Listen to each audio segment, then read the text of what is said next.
On KGW News, get the point of view of a firefighter rushing into danger to save a life. A man and his pregnant wife are nearly killed, all in a case of road rage. I was in disbelief, to be honest. It was a scary moment. The offer's on the table. We have the details of what a group is willing to pay to bring Major League Baseball to Portland.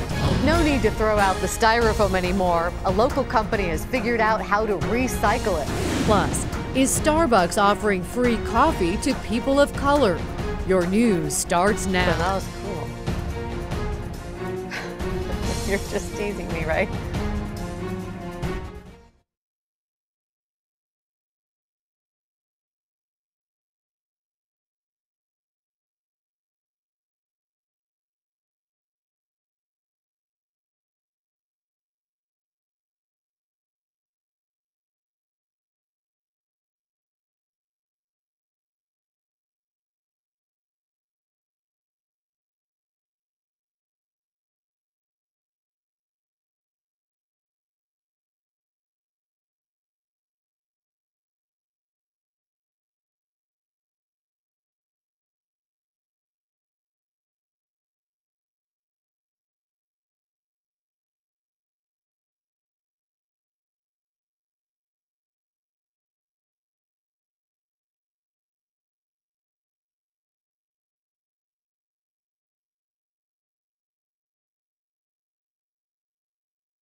Now on KGW News, get the point of view of a firefighter rushing into danger to save a life. A man and his pregnant wife are nearly killed, all in a case of road rage. I was in disbelief, to be honest. It was a scary moment. The offer's on the table. We have the details of what a group is willing to pay to bring Major League Baseball to Portland. No need to throw out the styrofoam anymore. A local company has figured out how to recycle it. Plus, is Starbucks offering free coffee to people of color? Your news starts now. Good evening. We start with breaking news tonight. Police say they have just caught the man who killed a Forest Grove woman known for helping others. KGW's Catherine Cook is live in Forest Grove. Catherine, police found the victim's body exactly 1 month ago. Laurel, right here, the College Place Apartments in Forest Grove. It's where 54-year-old Cynthia Belton lived and where neighbors say she would often take in strangers who were down on their luck. Tonight, police arrested 38-year-old Cayman Richard Bear, a known transient for Cynthia's murder. Investigators say they found Bear after executing a search warrant in Hillsborough. Tonight, Bear is in the Washington County Jail, and neighbors, especially those who knew Cynthia, are relieved. I'm glad. It brings a peace of mind to everybody around here, knowing that the person that did it, if he's the one that did it, is behind bars. Shouldn't happen to a person that was as good as her. It just shows you that you can't always be trusting. Again, just a huge relief for neighbors who've been waiting weeks for a break in this case. Now, police say this is an ongoing investigation, so they're not releasing a lot of new information, including exactly how Cynthia was killed, other than homicidal violence. Laurel, back to you. Catherine Cook live in Forest Grove. Thank you, Catherine. Just into the newsroom tonight, the Minnesota grandmother suspected in 2 murders has been captured tonight. Police in South Padre Island, Texas, caught Lois Reese as she was sitting in a restaurant. Police say Reese first killed her husband in Minnesota, then went on a multi-state crime spree, also killing a woman in Florida who looked like her so she could steal her identity. Police say she was taken into custody tonight without incident. New at 11, a driver and his pregnant wife were nearly killed in a road rage shooting on I-5. Mattathias Israel was driving his wife to work in Seattle yesterday when it happened. He says a man drove up fast behind him, then tried to go around him and cut in front of him. Israel admits he had a back and forth with the aggressive driver. Then when they were both trying to exit the interstate, He heard 2 gunshots. I was like just staring at my wife. And she's like, "Are you okay? Are you okay?" I can hear her, but I can't respond. And I kind of like do this, and I kind of snapped out of it. And I'm like, I think I got shot. He did. The bullet hit Israel in the thigh. His wife and unborn child were not hurt. Washington State Police are still looking for the driver who shot him. Well, take a look at this video from a firefighter's helmet cam. It shows a dramatic rescue from a burning building in Virginia. Once crews knocked down the flames enough to get into the home, they found a man overcome by smoke. He was unconscious. Firefighters managed to pull him out of the house. He was rushed to the hospital, and he's since recovered. Get this, authorities say the victim could have died if he remained in the smoky house just 90 seconds longer. They are heroes. A shoplifter got violent with employees, and it was all caught on surveillance cameras. The owner of Plato's Closet in Clackamas says a shoplifter assaulted him and another employee as he was trying to get away with stolen merchandise. It was all over some used clothes and shoes. He came here to the cash register, looked like he was going to pay for those. And at that point, instead, he bolted toward the door. He ran into me, knocked me down. I was on my knees trying to get up, and the individual started to punch me in the face. The shoplifter has not been caught. Tomorrow is National School Walkout Day, and the Portland School District has sent home a letter to parents saying any student walkout is not sanctioned by the district. The day corresponds with the anniversary of the Columbine school shooting in Colorado in 1999. PPS says students who walk out will not be punished, but will receive an unexcused absence if they leave school property.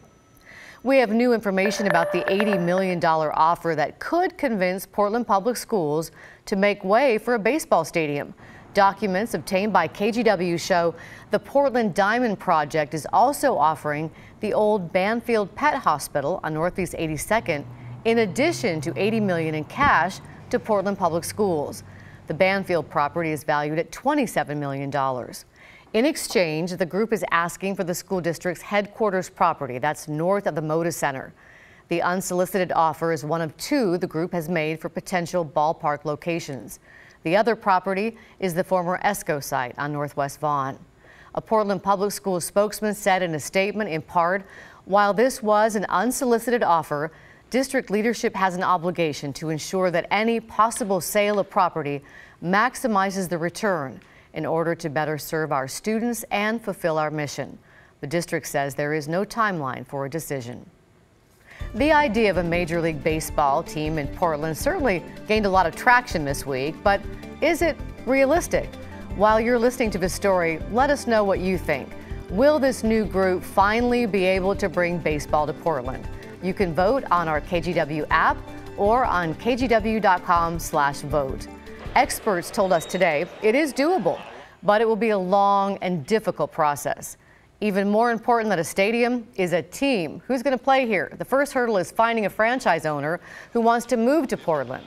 Because Portland isn't a major market, it would be harder for owners to make money, and the upfront costs are huge.